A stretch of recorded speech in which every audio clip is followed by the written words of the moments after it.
Welcome back. MSNBC's Super Tuesday. Polls, politics, people. In just 6 months, we will start actually voting for the next president of the United States.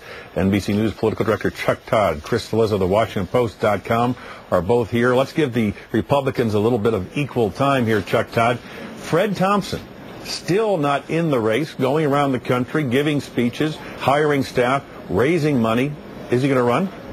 Well, he is going to run, and they're being very careful. They keep saying, well, he might run, he might not, but they actually have office space in McLean, Virginia, Tyson's Corner. I think the staff actually shows up, so they are plotting and scheduling. Yesterday, he was in Alabama raising money. You know, he actually has his own fundraising deadline, and we're going to find out how much he's raised in this testing the waters period on July 31st, because his committee is more like a 527 right now than it is an FEC committee.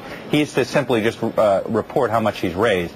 And we're going to find out, has he raised $5-6 million? That's the speculation. In fact, we're hearing that there really is a strong push. So I think over the next week, we're going to hear more buzz about how much, about Thompson. At this point, it looks like he's not getting in until after Labor Day, because as we once heard a one-time White House chief of staff, is you don't roll out something, you don't roll out a new product before Labor Day. That was White House Chief of Staff Andrew Card about the Iraq War, as I remember. Right.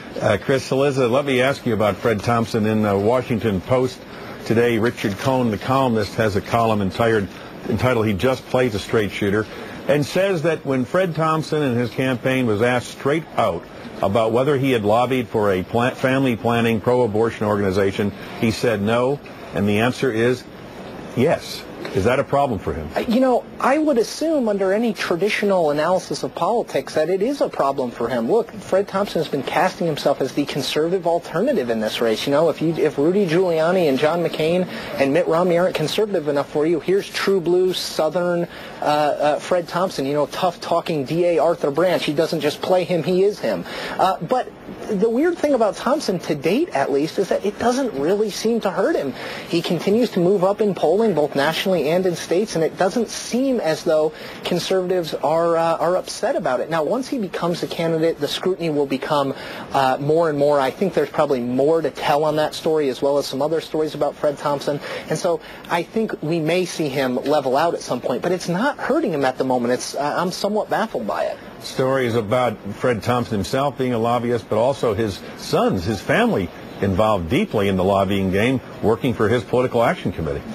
Well, and I talked about this in the last segment. Lobbyist is a really dirty word in this country these days, and I think a couple Republican operatives made this point to me when this whole abortion lobbying thing was coming up. They said, I think the abortion thing hurts him less than the lobbyist thing. This idea that he's running, or not running at the moment, but eventually going to be running as a populist sort of outsider to this process. Well, being a lobbyist in Washington is not exactly consistent with an outsider populist message, so they think in the long run the lobbyist tag hurts him more potentially than that he may have a mixed record on abortion.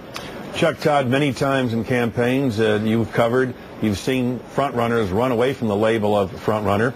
This year we see Mitt Romney and his pollster putting out a memo saying, hold on, Rudy Giuliani's not the front runner, Mitt Romney's a front runner. What's going on? Well, this is about trying to take away, the Romney camp believes that Giuliani's strength is fueled simply on this idea that he's the most electable Republican, that it's totally fueled by his numbers in the national polls, and that his relative strength, he's second or third in the polls in the early states, in Iowa, New Hampshire, South Carolina, that strength would evaporate the minute the Republicans in those states stopped hearing about Giuliani being the national frontrunner. And so it's the whole idea of this Romney memo was simply to see if they could weaken Giuliani, to see, is he a house of cards? Is he simply name ID, 9/11, and national sort of electability versus Hillary Clinton? And if they could somehow eliminate that idea, then he somehow evaporates. We'll see. I think the Giuliani campaign in the last couple of weeks is trying to actually be a campaign. They have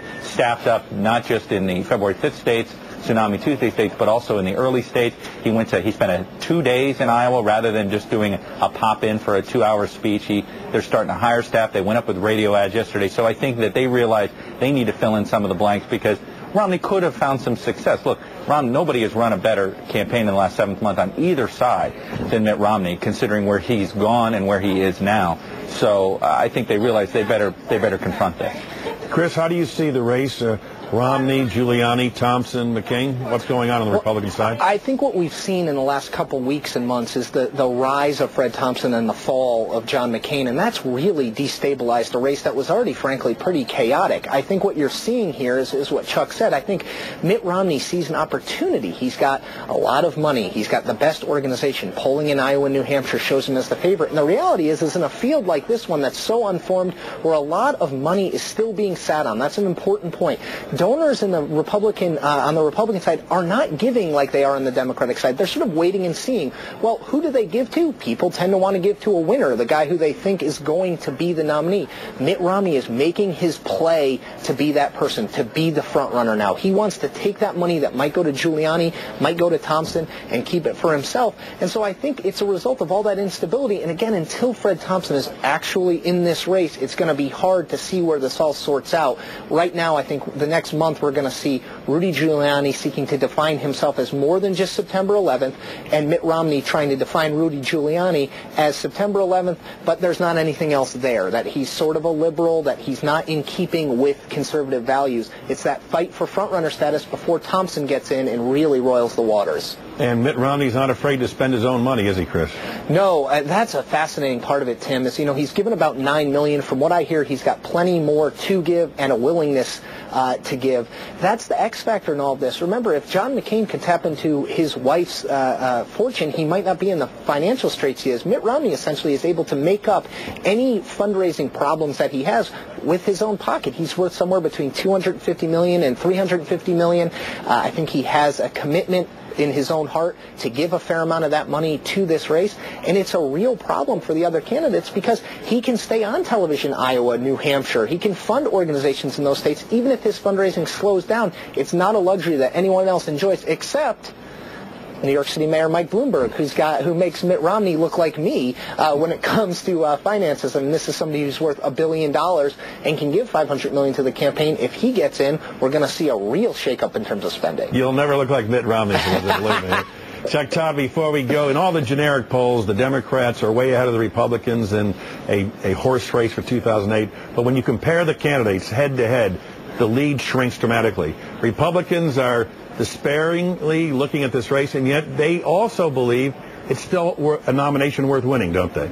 They do. I mean, Republicans are sort of willing themselves into thinking that Hillary Clinton's going to be the nominee. It's an amazing sort of storyline, I think, that's developed in Washington Republican circles. I mean, I have seen Senate incumbents who are possibly in trouble in some southern states who write in their memo, yes, okay, the president's unpopular, the Republican brand is damaged, but, when Hillary Clinton's the nominee, we'll be fine and we'll be okay. Republicans have it in their head that as long as she's the nominee for the Democrats, if they have a fighting chance, they believe she's got a ceiling of 51 or 52% nationally, and that she really can't win any more states than John Kerry did, and it becomes a fight of probably Florida rather than Ohio because of all the transplanted New Yorkers. And beyond that, they think at least, if they save Senate seats, they save House seats.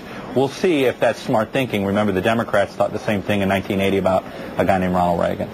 Chuck Todd, Chris Cillizza, thanks very much. You got it. Fred Thompson.